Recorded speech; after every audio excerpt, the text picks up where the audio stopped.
Filipenses capítulo 3. Nós vimos aí nas últimas semanas, né, o capítulo 2, e aí nós vimos o exemplo aí, né, de Jesus, de Paulo, de Timóteo, de Epáfras, o Epafrodito, e aí todos eles aí, né? E aí agora nós vamos ver aqui o capítulo 3, vamos iniciar o capítulo 3, vamos ver só os 3 primeiros versículos, tá? E aí depois veremos o restante, porque depois que Paulo faz dá esses exemplos, começando pelo exemplo de Jesus, ele vai falar agora sobre os maus obreiros, né?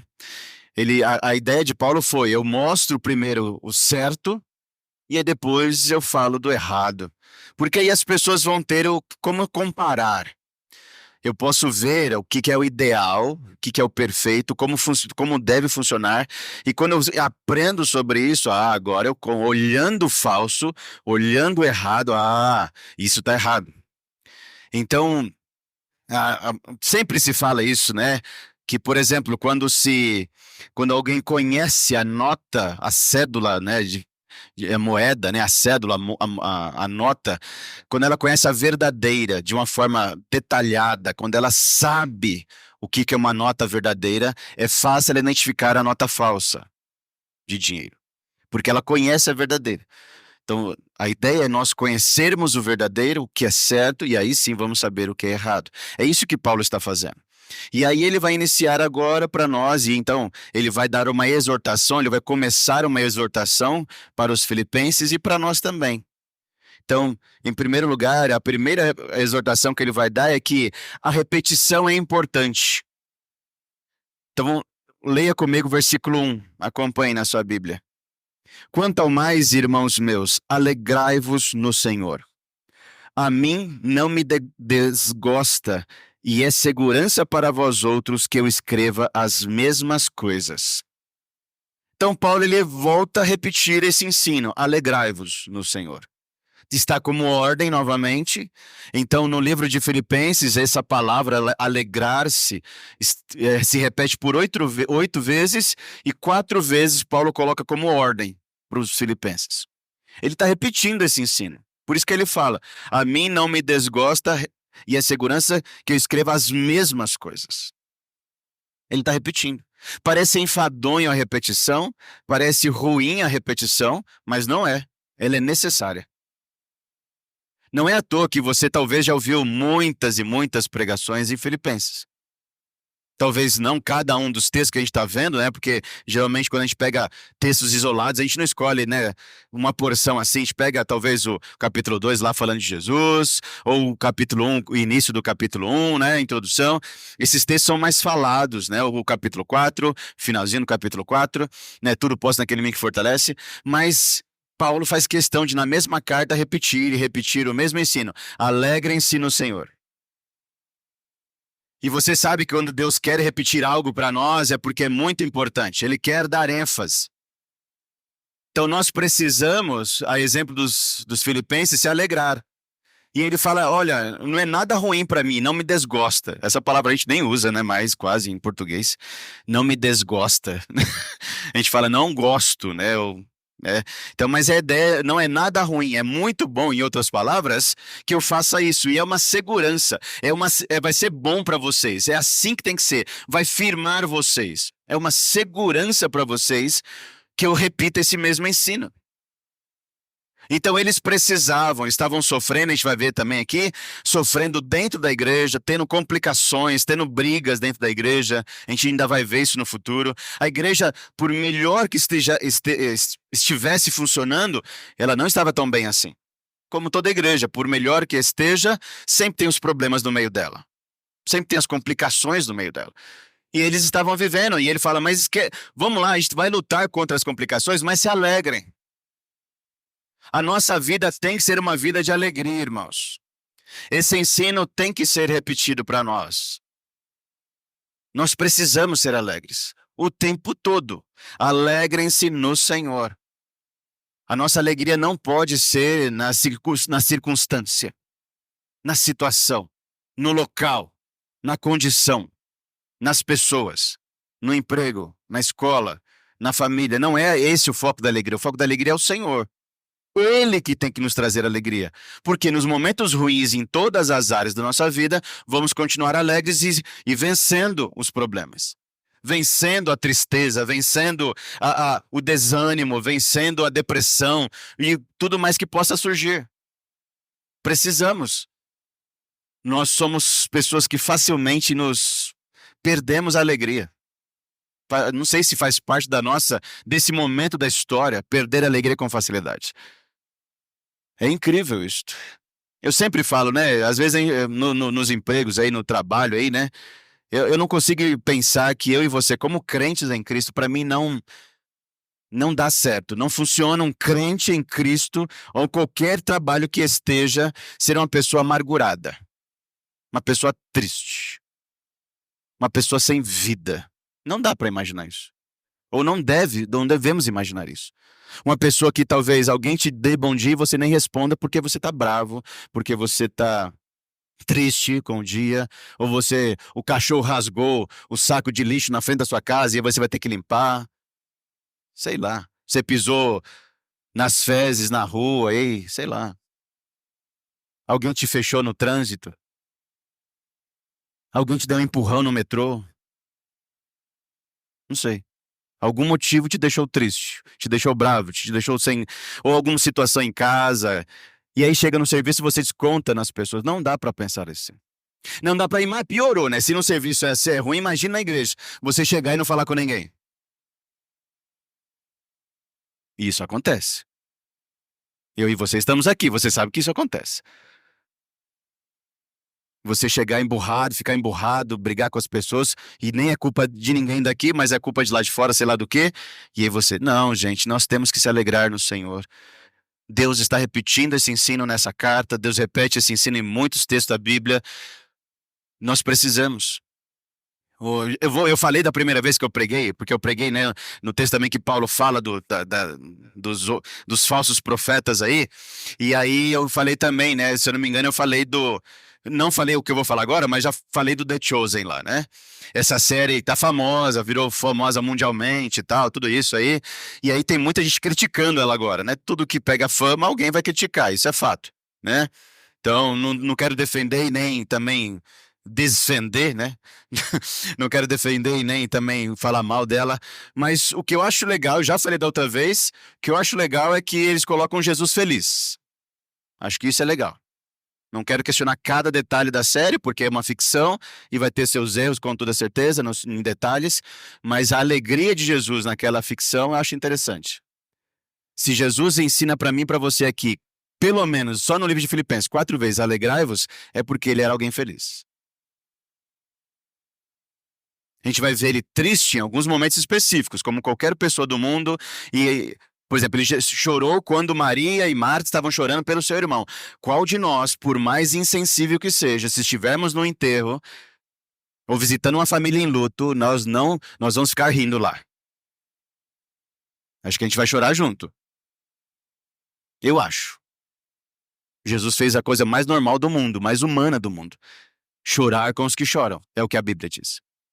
A gente vai ver ele muito bravo com os fariseus, os saduceus, os religiosos, e chamando ele também, né, até xingando eles, ofendendo eles naquele sentido. E nós vamos ver ele extremamente triste em um Getsemane, claro, angustiado, a situação obrigava a isso, e vai ter momentos na nossa vida que a gente vai ter que estar angustiado mesmo, em contrição, com tristeza profunda. Tem um momento certo para tudo isso.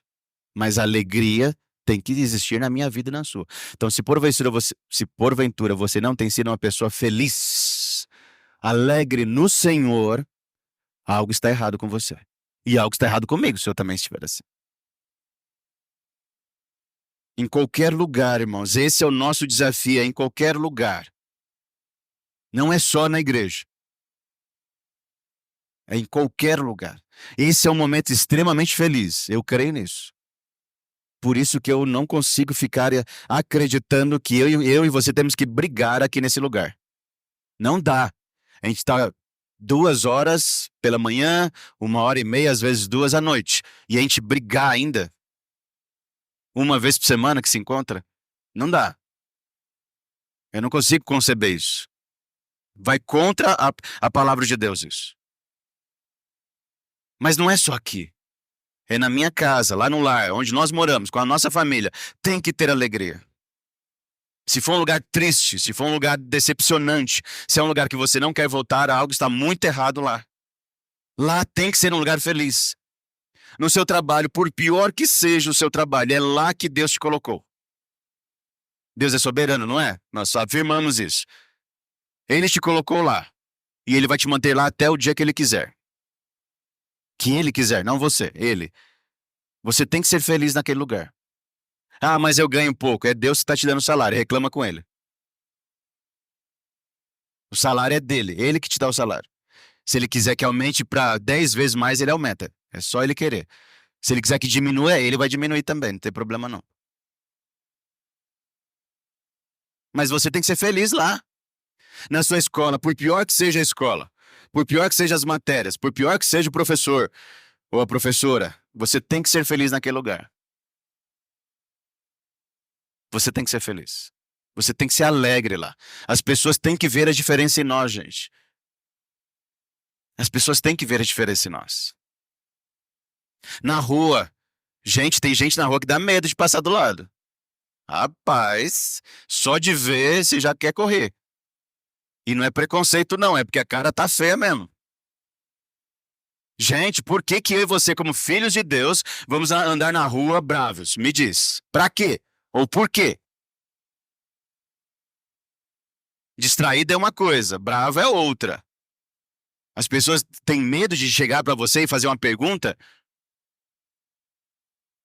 As pessoas têm medo de pedir licença pra você porque você está extremamente bravo na rua.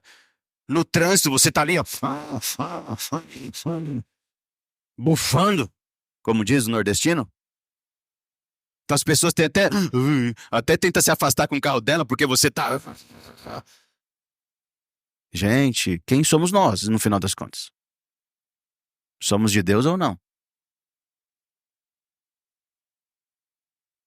A repetição é importante para as nossas vidas. Então nunca rejeite, de novo isso. Não, de novo é porque precisamos. É o que Paulo está fazendo. Ele está repetindo o que ele já ensinou. E aí ele vai alongar, né? Porque a repetição vai nos deixar alerta. Essa é a questão da repetição. Porque nós esquecemos no meio da caminhada. Esse é o segundo ponto. Olha o versículo 2. Acautelai-vos dos cães. Acautelai-vos dos maus obreiros. Acautelai-vos da falsa circuncisão. O apóstolo Paulo, ele vai agora, ele falou no início da carta sobre esses maus obreiros, aqueles que fazem as coisas até para prejudicá-lo, né? Pregando o evangelho para prejudicá-lo. E agora ele começa a dar nome para essas pessoas. E um nome nada agradável para eles, porque aqui é uma ofensa. Quando ele chama essas pessoas de cães, ele está ofendendo mesmo. É o nosso antigo, você é um cachorro. A gente usava essa palavra como ofensa, né? O nome do animal, né? Para alguém que era infiel. Uma pessoa que é um cachorro é um infiel, né? Geralmente a gente usava pro homem, né? Mas é alguém que é infiel. Aqui não, aqui é uma ofensa gravíssima. Alguém que não tem valor, alguém que não presta, é um cachorro, é um cão. E Paulo usa essa palavra, é interessante, porque ele faz um jogo aqui. No grego, essas três palavras, cães, obreiros e circuncisão, todas começam com a letra K, que é a nossa letra K. As três palavras começam, e ele faz isso de propósito. Eu fiquei pensando, é como se fosse um acróstico, sabe? Aquela coisa do acróstico. Você coloca lá o nome Norival, e aí, Norival. Posso falar, né? Notável, né? Obediente. Ixi, o R aí? Eu pensei em rico, mas não vale. Sei lá, reverente, né? E assim por diante. Cada letra vai ser uma palavra, alguma coisa assim. E aí ele faz isso com essas três palavras, porque é as mesmas pessoas. O cão é o mau obreiro, e aí o obreiro é a palavra, e o outro é a circuncisão, que é com K também. As três palavras. Eu tentei fazer isso em português, né, para tentar ajudar, porque para nós tá cão, mal obreiro, que não tem nada a ver, e circuncisão, beleza. As duas começam com C. Aí eu coloquei cães, os calhordas e a circuncisão, para ficar com C também. Porque a ideia do mal obreiro é essa pessoa. Essa é uma palavra também que a gente não usa muito, calhorda, né? Alguém, quem dos jovens, acho que vocês não, os jovens nunca ouviram isso, calhorda, né? Acho que não. O Bruno não ouviu, Bruno? Não, que é esse, Bruno? Ô, não, você não, Bruno, você não é tão novo assim, não. Você é novo, mas não tão assim, né? É a pessoa calhorda, é aquele salafrário, aquele que não presta, aquele que engana. Aquele que engana, principalmente aquele que engana, é um calhorda, ele é enganador, ele falsifica as coisas, ele ilude as pessoas, é um calhorda, não presta mesmo, é uma pessoa que não presta. É a ideia aqui, é o mau obreiro. Ele é um cão, ele não tem valor, ele não presta. Então, Paulo está sendo ofensivo mesmo. Ele está denegrindo a imagem dessas pessoas propositalmente. E aí, quando ele usa essa palavra circuncisão, não é a palavra circuncisão de fato. Porque não, eu não sou eu que vou pregar, né? Vai ser a partir do versículo 4. Quando ele vai falar da circuncisão, e até no versículo 3 aparece também, é outra palavra em grego. E ele, por isso que ele pega essa palavra que para nós foi traduzido como circuncisão, mas para combinar com os cas aí, né? Com os nossos cas. Porque na verdade a palavra tem mais a ideia de mutilação.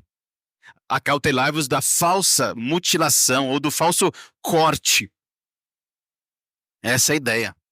A coisa que mutila, que te corta, como se estivesse cortando o braço, né? Você ficou mutilado. Não é a palavra para uma circuncisão, que também tem essa mesma ideia de algo que corta, né? Mutila uma parte do corpo. Mas ele faz esse propósito, isso. Ele muda a palavra para combinar, para dar ênfase. E aí, tá vendo a ideia da repetição? Para dar ênfase no que ele quer falar. Cuidado com essas pessoas. Eu estou repetindo isso para vocês. Cuidado com essas pessoas. Eles estão no meio de vocês porque eles são obreiros, são trabalhadores, estão no meio de vocês, servem na igreja, mas eles são maus, não prestam. Eles são uns cachorros, uns cães. E eles estão ensinando algo que não é verdadeiro, é a falsa circuncisão. E naquele tempo eles sofriam muito com essa questão, porque as igrejas são constituídas de judeus e gentios. E os judeus tinham muita dificuldade de aceitar o Novo Testamento como ele é. Aceitar essa nova forma de viver para Deus e abandonar o judaísmo do jeito que está no Antigo Testamento. Então, muitos deles queriam porque queriam obrigar os gentios. E a gente vai ver essa discussão em todo o Novo Testamento, desde Atos capítulo 15 lá. Essa discussão, porque o judeu queria porque queria que o gentio se circuncidasse. Esse era o grande problema que eles enfrentavam. A igreja de Colossos vai enfrentar isso, Filipos enfrentou isso, todos eles. Então, eles queriam porque queriam que eles se circuncidassem. Uma prática judaica, da religião judaica, do judaísmo. Então, Paulo está falando, cuidado com essas pessoas. Eu e você precisamos tomar muito cuidado hoje em dia, meus amados irmãos. Precisamos. A igreja hoje no Brasil, ela é muito vasta, ela é gigantesca. Tem muita igreja, tem muito pastor, tem muitas ideias, tem muitas doutrinas, tem muitas teologias. A gente tem que ficar atento. Acautelai-vos, abra os olhos. A ideia da palavra cautelar é olhar mesmo. Então abra os olhos, veja muito bem o que está sendo feito. Eles precisavam estar atentos às pessoas, novamente comparando com o que é certo. Comparando com Jesus, comparando com Paulo. Olha como Jesus agia, Paulo, Timóteo, Epafrodito, olha como esses homens agem, vivem, o que eles ensinam, e olha os maus obreiros. Eu e você precisamos, primeiramente, e aí voltamos agora para a ideia do falso e do verdadeiro, nós precisamos olhar para a palavra de Deus. Se nós queremos descobrir, perceber o falso obreiro, o que ensina o que não é bíblico, que é a falsa circuncisão, nós precisamos saber o que é o verdadeiro. Então, em primeiro lugar, irmãos, eu e você, quando quisermos saber algo da palavra de Deus, nós não podemos correr para o YouTube.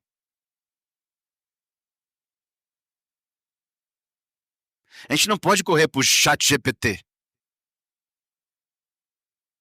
para saber o que Deus tem para falar. A gente não pode correr para o Google. Google, né? Quero saber sobre circuncisão. Não, vai para a Bíblia. Vai buscar você o conhecimento.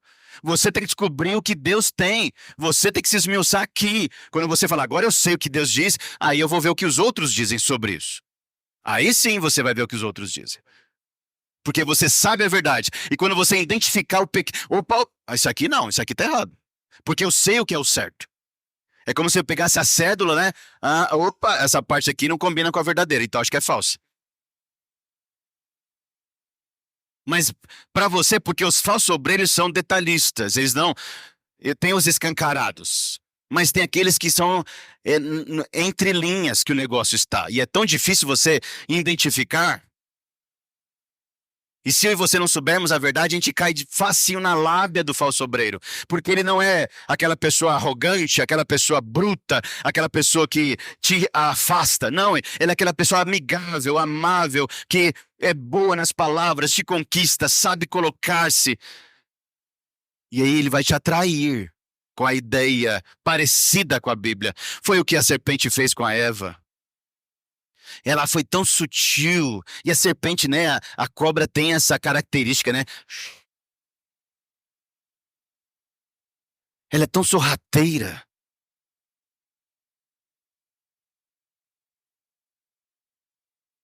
Ela te seduz com o seu gingado, com o seu olhar.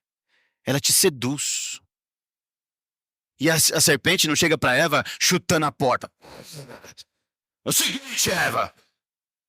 Não, não foi assim que Deus disse. Muito sorrateira, astuta, como diz a palavra de Deus. E o mau obreiro vai ser desta forma também. E aí ele vai pegar a palavra de Deus no que convém, vai misturar com a mentira, exatamente como sempre Satanás faz, e ó, toma. Satanás faz a mesma coisa com Jesus. Jesus, você não está com fome? E Jesus estava com fome. Ele vai ver uma necessidade minha e sua e vai usá-la contra nós mesmos. Vamos ficar atentos. Da outra vez eu falei também, não temos esse problema aqui nesta igreja, né? Graças a Deus, de falsos obreiros. E se tiver, a gente vai se levantar veementemente contra, como Paulo está fazendo aqui e como Jesus fazia, e a gente não vai arredar o pé 1 centímetro.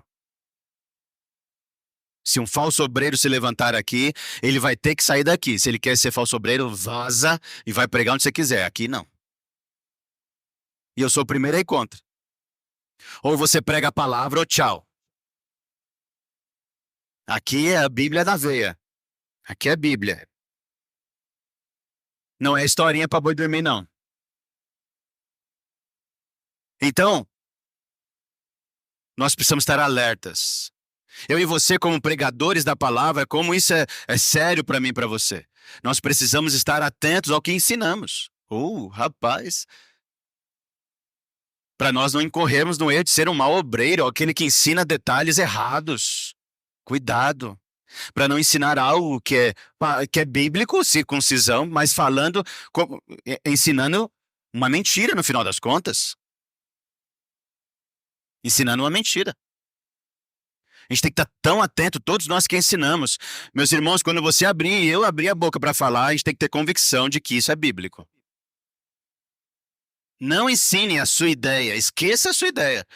Você só ensina a sua ideia se a sua ideia combina com a Bíblia. O resto, você deixa para lá e ensina a palavra de Deus. Não ensine conceitos. Se você ensinar que não pode usar tênis na pregação, você tem que provar na Bíblia que não pode usar tênis na pregação. Não é só a minha ideia é essa. Não, eu não estou nem com a sua ideia nesse final das contas. O que a Bíblia diz sobre isso? É isso que tem que ser falado. A gente vive tempos que muitas coisas estão acontecendo no cristianismo. As pessoas estão liberando tudo lá. Mas a pergunta é, o que a Bíblia diz sobre tudo isso então? É isso que nós precisamos ensinar.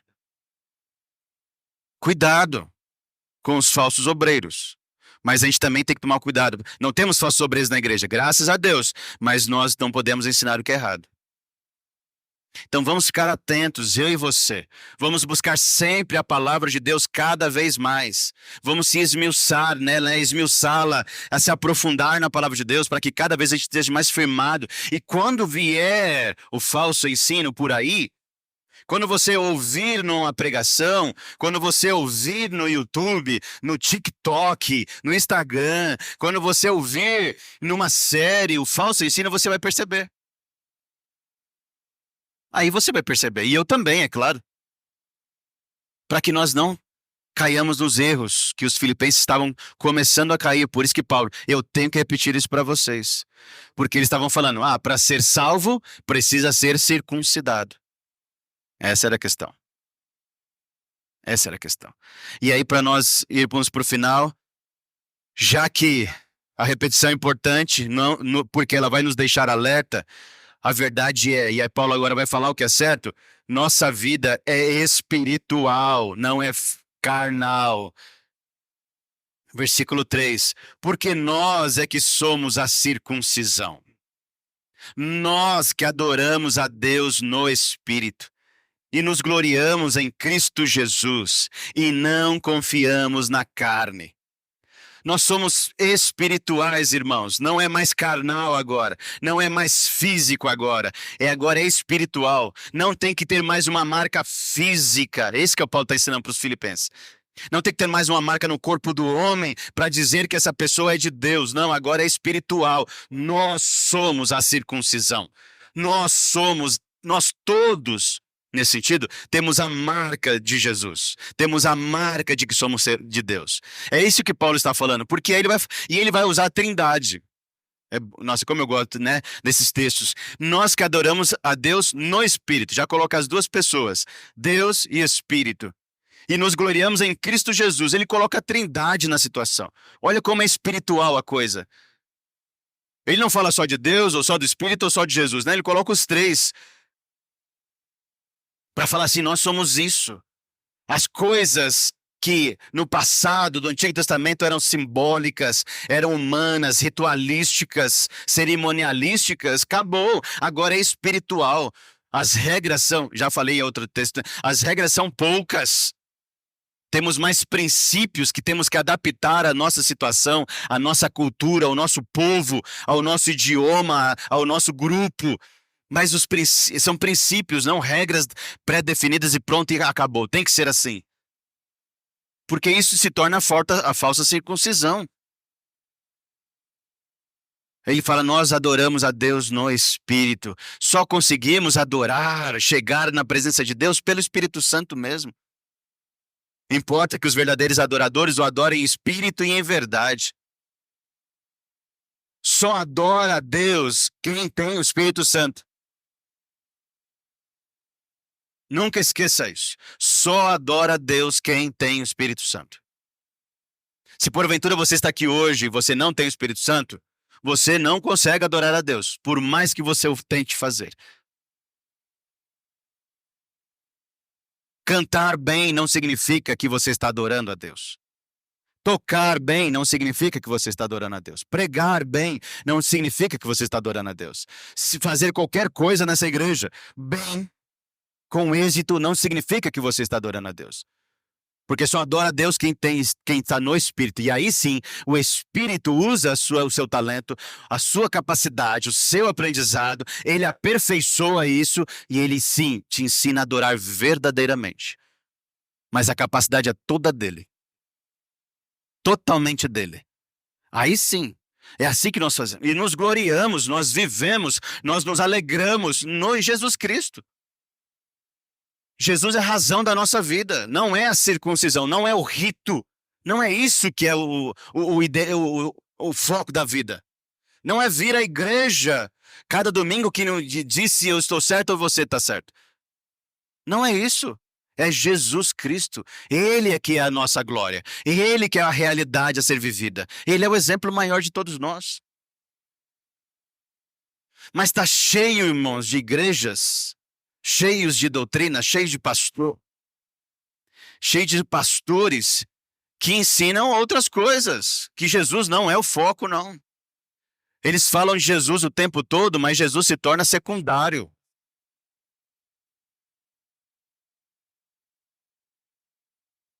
Já está no Brasil, né? Eu não quero citar nomes, mas já está no Brasil. Vários.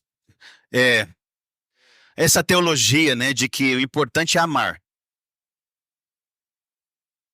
Então, se eu amo a Deus, e nós cantamos, né? Jesus te amamos, e não tem nada errado com isso, tá bom?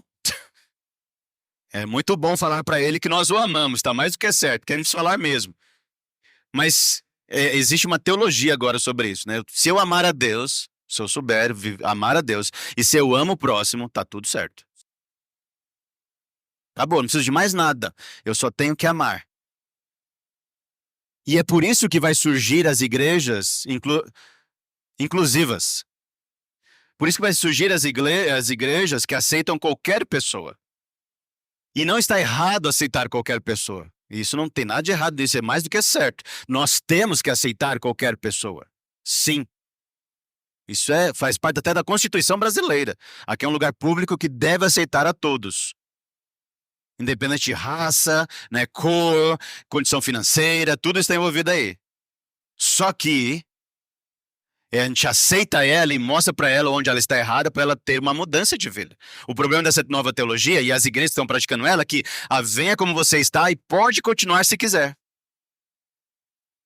Eu não vou falar nada contra você. E não fala mesmo.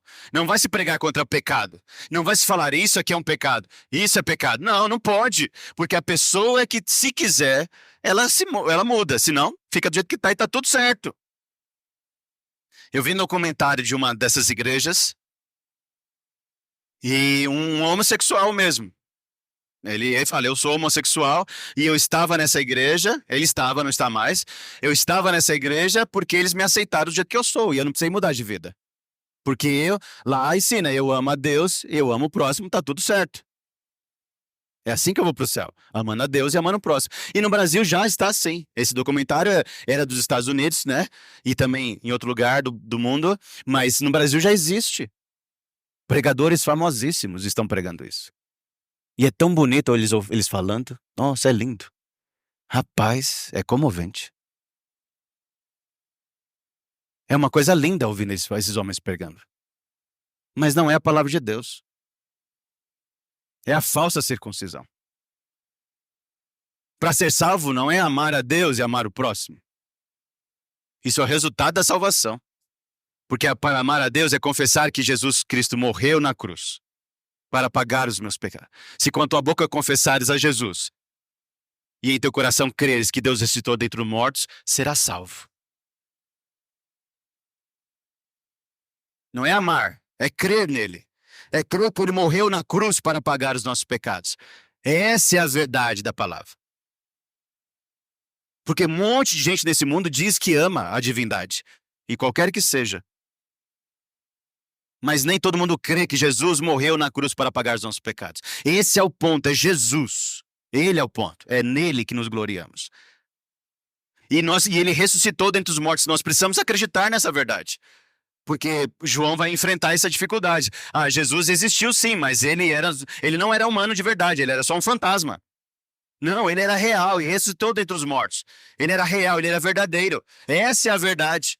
Qualquer coisa que mude isso, acabou, não é evangelho. O apóstolo João vai falar, eu gosto desse versículo também, capítulo 17, versículo 3, e a vida eterna é esta, que te conheçam a ti e a mim, que tu enviaste. É conhecer, para crer, entender, saber, não é amar.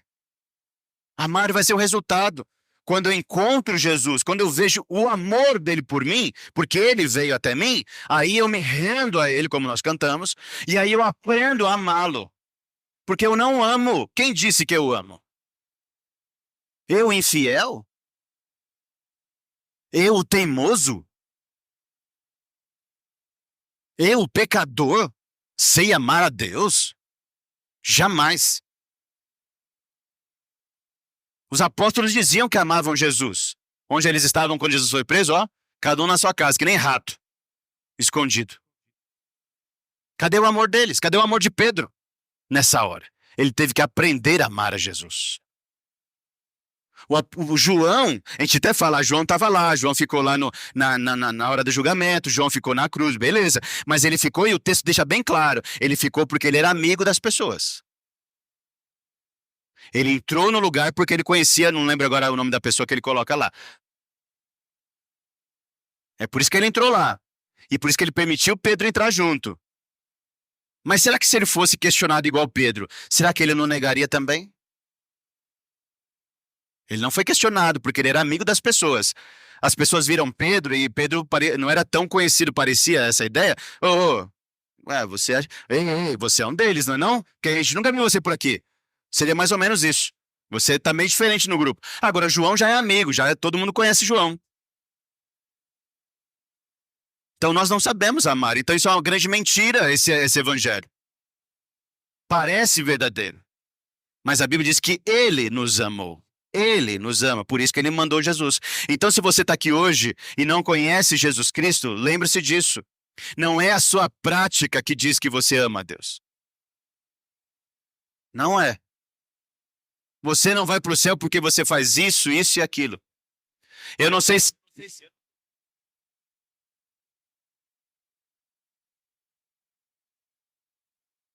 Eu não sei se você acredita na perca de salvação, ou perda de salvação.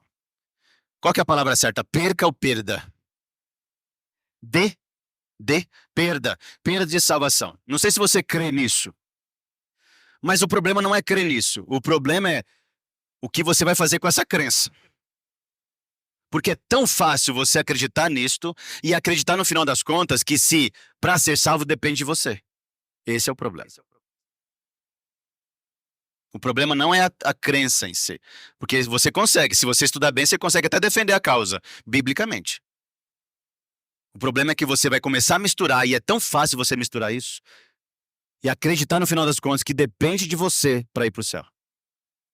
E aí se torna obras. E quando é obras, não é bíblico.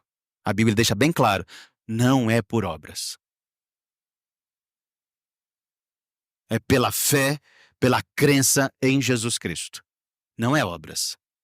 Não, nada do que eu e você faça, ou façamos, vai nos levar para o céu. Nada. É a obra de Jesus Cristo que nos leva. Se tem alguma coisa que vai nos levar para o céu, é acreditar nele. Pronto, é isso. O resto é resto. Então você está aqui e talvez está aqui dizendo, mas eu tenho que viver assim, eu tenho que viver assado, eu tenho que ser assim e não sei o que, não. Você tem que ser como resultado. Por isso que ele vai falar, a circuncisão somos nós no final das contas. E aí em Romanos, Paulo também, o mesmo Paulo vai falar para nós, né? Romanos 2, 28 e 29. Porque não é judeu quem é apenas exteriormente, falando da circuncisão. Exteriormente é a marca no corpo do homem, né? Do judeu homem. Nem é a circuncisão que é somente na carne, a coisa física do judaísmo. Porém, judeu é aquele que é o interiormente.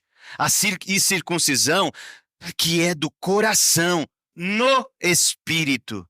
Não segundo a letra, e cujo louvor não procede de homens, mas de Deus. Então, o homem daquele tempo, o judeu, tinha uma marca no corpo para falar, eu sou de Deus. Eu e você temos uma vida em Deus para falar que somos de Deus. Então a nossa vida declara quem Ele é. Essa é a circuncisão. Nós somos a circuncisão. Nós somos a marca. E a marca espiritual é o Espírito Santo como selo em nós. Ele é o selo de Deus em nossa vida. Essa é a circuncisão. Essa é a marca que nós temos. E essa marca tem que nos levar adiante. É esta marca que tem que mostrar para todo mundo quem é Deus. Aí eu volto lá no início. Como que eu e você vamos mostrar Deus de cara feia? Como eu e você vamos mostrar Deus sendo mal educado com as pessoas? Gente, parece tão simples, mas é muito sério isso. Como que eu e você vamos mostrar Deus se não respeitamos as pessoas? Em qualquer lugar deste mundo, em qualquer lugar deste mundo. Então até foi falado ontem no encontro de pais adolescentes, nós falamos uma coisa e vivemos outra. Nós sabemos, porque já ouvimos tantas vezes certas coisas, mas nós não praticamos nada do que ouvimos tantas vezes. Que crente somos nós, então? Como que nós estamos? Porque a nossa vida é espiritual. Então, eu vou para a igreja, coloco uma roupa de crente, canto domingo, pronto, sou salvo. É? Tem certeza disso? Nós aprendemos isso desde criança, porque o nosso país é um país cristão. E nós aprendemos essa rotina dominical. Levantamos, se arrumamos e vamos para a igreja. Isso me dá a sensação de ser salvo. Antigamente, não é o caso da nossa igreja, mas antigamente tinha até a roupa de ir para a igreja. É assim? Quem pegou essa época aí? Eu peguei. A roupa de ir para a igreja. A gente não usava para outro lugar. É para ir para a igreja. É tão, bonitinho isso, mas não é isso que define a salvação. Aqui o texto deixa bem claro que dentro da igreja tinha os cães, tinha os cachorros lá. Tinha os maus obreiros. Então, irmãos, a nossa vida é espiritual. E o espiritual vai definir a nossa prática. Não é a prática que define se somos espirituais. É o espiritual, Deus na nossa vida, o agir do Espírito na nossa vida, sem Jesus Cristo sendo o centro de tudo, é que define a nossa prática. Então a gente tem que avaliar a nossa prática, olhar, acautelar-se, ver, olhar para nós e falar assim: a minha prática está me realmente combinando com o que a minha vida espiritual é? Ou deveria ser? Ah, pastor, mas eu tenho que ficar bravo de vez em quando. Eu tenho que brigar com as pessoas. Se eu sou chefe, eu tenho que chutar o balde de vez em quando. Eu não consigo conceber essas coisas. Se eu sou chefe, se eu sou o patrão, se eu sou o gerente, se eu sou o CEO, se eu sou o diretor, eu tenho que ser bravo. Oh, cara fechada. Porque senão as pessoas não vão me respeitar. É mesmo? Onde está isso na Bíblia? Me mostra aí. Por favor, me mostre, que eu não achei até hoje. O mundo pode ser isso, mas o crente não. Olha que eu vou ter texto para você que vai mostrar que o líder, em qualquer área da vida, tem que ser diferente. Eu ouvi de nas escolas que eu estou por aí, de um coordenador falou para mim assim, que nós não podemos ser amigo dos alunos. O professor não pode ser amigo dos alunos. Sério? Jesus era um professor e ele não era amigo dos seus alunos? Ele chamou os alunos de amigos. Ah, mas eram adultos é diferente. É? Jesus pegou as criancinhas no colo. Isso não mostra amizade? Tá vendo como é fácil nós não vivermos, e tô pegando só um exemplo, né? Nossa verdadeira espiritualidade em todos os lugares. Estou dando exemplos que eu penso todos os dias, né? É tão estranho. Mas vamos lá. Nós precisamos ser, não como os cães, mas ser isso. Adorar a Deus em espírito. Se gloriar em Jesus. É isso que nós precisamos. Vamos para a nossa